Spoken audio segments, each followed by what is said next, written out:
दिवाळीच्या नंतरच्या सेक्शनमध्ये 12वीचा आपण भाग पाहत असताना एक प्रामुख्यानं नवीन टॉपिक आपल्याला जो आहे फिजिकल केमिस्ट्रीचा हा सुरू करावायचा आहे. एक महत्त्वाचा टॉपिक आहे. या टॉपिकचं इंट्रोडक्शन आजच्या लेक्चरमध्ये आपण घेऊया. या टॉपिकचं नाव आहे chemical thermo dynamics. Chemical thermodynamics हा जो टॉपिक आहे हा आपण इंट्रोडक्शन घेत असताना डायनॅमिक्स, डायनॅमो म्हणजे चेंज करणारा, थर्म म्हणजे heat, heat is the one form of energy, उष्णता. ऍक्च्युअली उष्णता जर म्हटल्यानंतर आपल्याला म्हणलं की what is the definition of heat, उष्णतेची व्याख्या काय, तर एक साधारणपणे आपल्याला लक्षात आलं पाहिजे. व्याख्या पाठ करण्यापेक्षा एक साधारणपणे आपण एक बर्फाचा तुकडा घेतला आणि आपल्या हातावर ठेवला तर तो आपल्याला गार लागतो.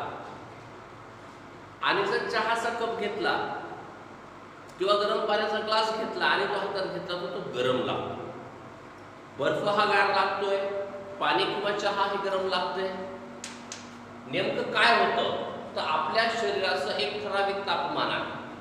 त्या तापमानापेक्षा बर्फाचं तापमान हे कमी असल्या कारणाने बर्फ आपल्याला थंड लागला तर आपल्या शरीराच्या तापमानापेक्षा चहा अथवा गरम पाण्याचं तापमान हे जास्त आहे म्हणून तो आपल्याला गरम लागला. आणि म्हणून काय जाणवलं तिथं आपल्याला जो फरक जाणवला हा का जाणवला, हा जाणवला आपल्याला टेम्परेचरच्या डिफरन्समुळे. आणि म्हणून एक महत्त्वाची टर्म असते की the difference in temperature is known as heat. तापमानातील बदल म्हणजे उष्णता. व्याख्या पाठ करायच्या नाही, शॉर्ट टर्म मध्ये आपल्याला लक्षात आल्या पाहिजे. Difference in the temperature is known as a heat. हा झाला आजचा पहिला पार्ट. तर हीट ही जनरेट होत असताना वेगवेगळ्या प्रकारची एनर्जी असते. There are the different forms of energy. आणि वन फॉर्म ऑफ एनर्जी आपल्याला या टॉपिक मध्ये पाहायचं आहे. The energy of the universe remains constant. फक्त one form of the energy can be quantitatively converted into another form. तर dynamo म्हणजे change, तर एनर्जी मध्ये होणारा चेंज. पण ती एनर्जी कुठल्या फॉर्म मध्ये हीट. केमिकल्स काय तर केमिकल रिएक्शन मध्ये बाहेर पडणारी हीट आणि त्याचं अदर फॉर्म मध्ये होणारं कन्वर्जन याचा अभ्यास, याचा स्टडी ज्यामध्ये केला जातो. अशी एक महत्त्वाची केमिस्ट्रीची, फिजिकल केमिस्ट्रीची ब्रँच म्हणजे केमिकल थर्मोडायनॅमिक्स.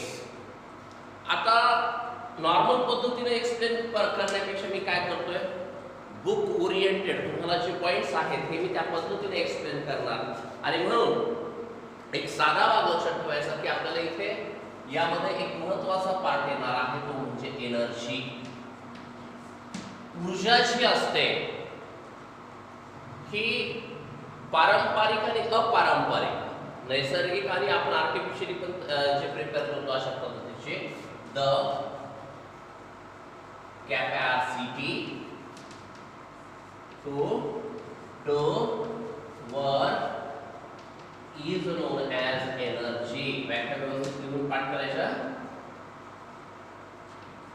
साध्या सोप्या भाषेमध्ये सांगायचं झाल्यास काम करण्याची क्षमता म्हणजे एनर्जी.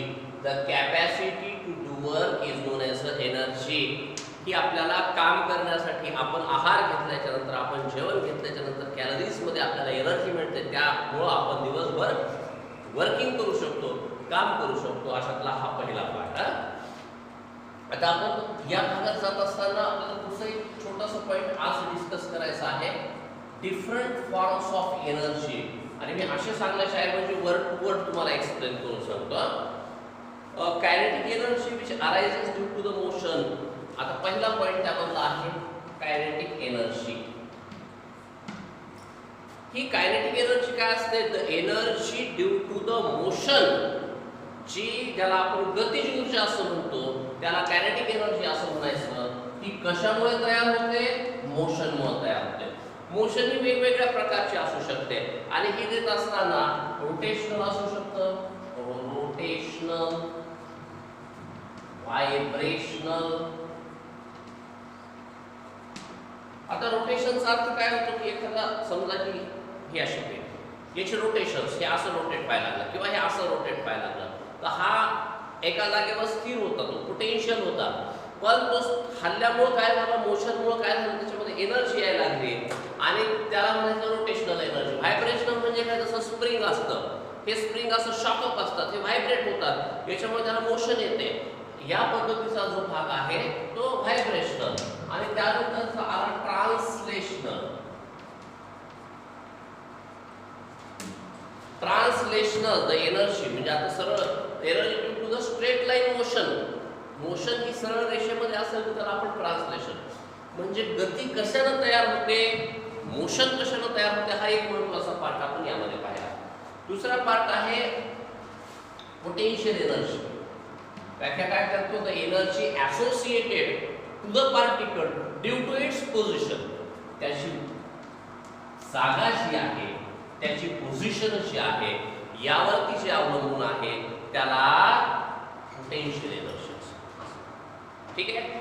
आता इथं पहिला महत्त्वाचा पार्ट असा आहे की स्टेट ऑफ मॅटर आणि पोझिशन. याच्यामध्ये स्टेट ऑफ मॅटर देखील महत्त्वाचं आहे. State of matter, there are the three states of matter: solid, liquid and gas.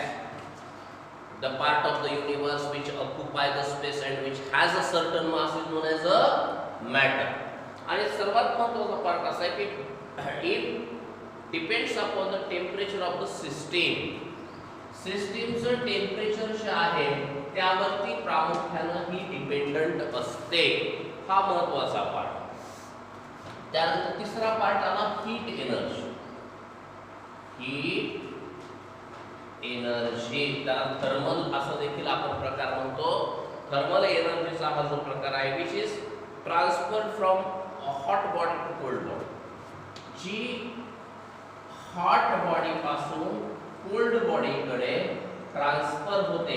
उदाहरणार्थ आपण चहा तयार केला, चहा उकळला, कपामध्ये ओतला आणि थोड्या वेळाच्या नंतर आपण पाहिलं, आपण तो पिला नाही तसंच राहिला, तर एक 5-10-15 मिनिटाच्या नंतर तो थंड होतो.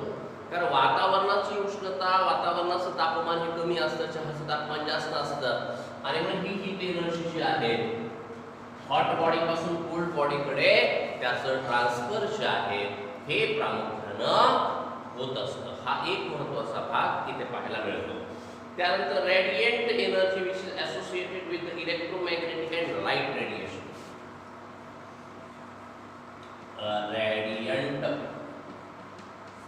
रेडिएंट म्हणजे रेडिएशन म्हणजे उत्सर्जन. इलेक्ट्रोमॅग्नेटिक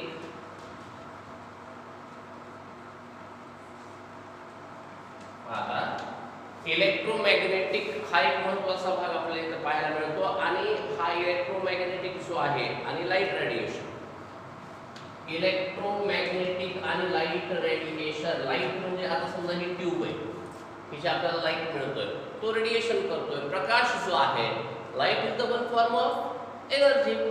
त्यानंतर इलेक्ट्रोमॅग्नेटिक मध्ये काय असतं, इलेक्ट्रिक फील्ड अप्लाय करत असताना आपण पॉझिटिव्ह आणि निगेटिव्ह, एनोड आणि कॅथोड, ह्याला आपण इलेक्ट्रिक फील्ड असं म्हणतो. तर साऊथ आणि नॉर्थ, दक्षिण आणि उत्तर ध्रुव जेव्हा तयार होतं, इथं मॅग्नेटिक फील्ड तयार होतं, इथं इलेक्ट्रिक फील्ड तयार होतं. लक्षात घ्या, इलेक्ट्रिक फील्ड आणि मॅग्नेटिक फील्ड. इलेक्ट्रिक फील्ड आणि मॅग्नेटिक फील्ड मध्ये एनर्जी रेडिएट होते, रेडिएशन होतं आणि म्हणून रेडिएंट एनर्जी म्हणजे उत्सर्जनाद्वारे तयार होणारी ऊर्जा रेडिएंट एनर्जी. त्यानंतर आलो आपण इलेक्ट्रिकल एनर्जी.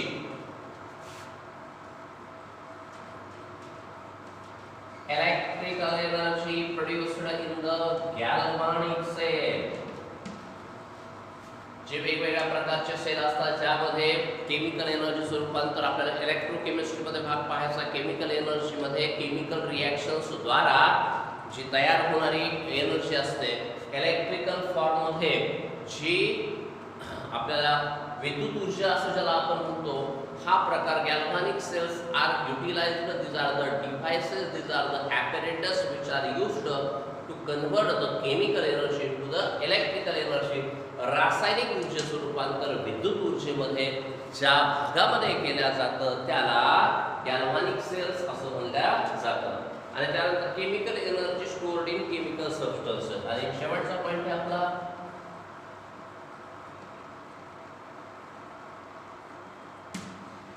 रासायनिक ऊर्जा जी आहे, केमिकल एनर्जी जी आहे, जी केमिकल सबस्टन्स मध्ये स्टोअर केल्या जाते, त्या प्रकारचा एक महत्त्वाचा भाग जो आहे हा प्रामुख्याने इथे येतो. आता हे जे आहेत हे डिफरंट फॉर्म्स ऑफ एनर्जी.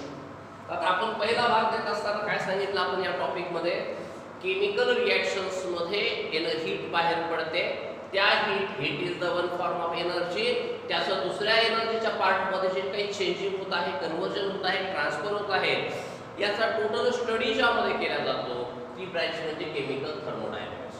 पहिला प्रश्न आला याच्यामध्ये हीट महत्त्वाची आहे. What is heat? The difference in the temperature is known as a heat. तापमानातील बदल म्हणजे उष्णता. आणि म्हणून आपल्याला या टॉपिक मध्ये पहिला महत्त्वाचा पॉइंट आला energy. The capacity to do work is known as a energy. आपली काम करण्याची जी क्षमता असते त्यालाच एनर्जी असं म्हणल्या जातं. आणि म्हणून प्रामुख्याने एक लक्षात ठेवायचं, एनर्जी जी आहे ही वेगवेगळ्या स्वरूपामध्ये ह्या विश्वामध्ये युनिव्हर्स मध्ये असते. आणि म्हणून आपल्याला पुढचा पॉइंट आपण डिस्कस केला, the different forms of energy. वेगवेगळ्या स्वरूपामध्ये असणारी जी ऊर्जा आहे त्यामध्ये पहिली एनर्जी आहे कायनेटिक एनर्जी, जी the energy associated to the particle due to its motion is known as a kinetic energy. कुठल्याही पार्टिकलला त्याच्या मोशनमुळे, त्याच्या गतीमुळे जी एनर्जी मिळते त्याला कायनेटिक एनर्जी मिळते. पण गती कशामुळे येते? ती रोटेशनल असू शकते, व्हायब्रेशनल असू शकते, ट्रान्सलेशनल असू शकते. रोटेशन्स अलॉंग द ॲक्सिस आणि परपेंडिक्युलर टू द ॲक्सिस हे रोटेशन्स आहेत. रोटेशन म्हणजे एका जागेवर स्थिर असणारा रोटेशनमुळे त्याला काय होते? मोशन येते. व्हायब्रेशन मध्ये काय होतं? व्हायब्रेशन मध्ये टू आणि फ्रॉ किंवा स्ट्रेचिंग व्हायब्रेशन्स असतात. जसं की स्प्रिंग मध्ये पाहता तुम्ही, स्प्रिंग असं नॉर्मल आहे, तुम्ही त्याला दाबलं तर ते जवळ येतं, सोडलं की ते लांब जातं, आणि मग हे व्हायब्रेशन्स आहेत. ट्रान्सलेशन म्हणजे काय होतं? एखादा पार्टिकल स्ट्रेट लाईन मोशन मध्ये मूव्ह करतो तर ट्रान्सलेशन. पोटेन्शियल एनर्जी काय म्हणतो? The energy associated to the particle due to its position is known as a potential energy. ते असते स्टेट ऑफ मॅटरवर आणि हा टेम्परेचर डिपेंडंट पार्ट असतो. त्यानंतर हीट एनर्जी हा एक महत्त्वाचा पार्ट आहे, जी हॉट बॉडी पासून कोल्ड बॉडीकडे ट्रान्सफर होत असते अशा पद्धतीची.